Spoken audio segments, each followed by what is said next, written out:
নকল চাবিটা ঢুকাইয়া দেখি স্টার্ট হয় কিনা। যাই হোক, স্টার্ট হয়েছে রে। কপাল তো একেবারে খুলে গেছে। হেলমেটটা পরে ভালাই, তাহলে কেউ সন্দেহ করবো না। আশেপাশে তো কেউ নাই, এই চান যে একটা টান মারি।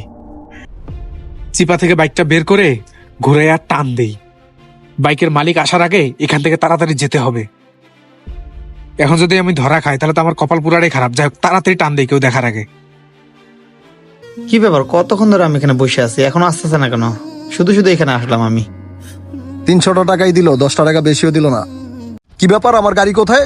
গাড়িটা তো এখানে রেখে গেলাম, গাড়িটা দেখছি না কেন? মাত্র 2 মিনিটে চোখের পলকই নাই হয়ে গেল আমার গাড়িটা।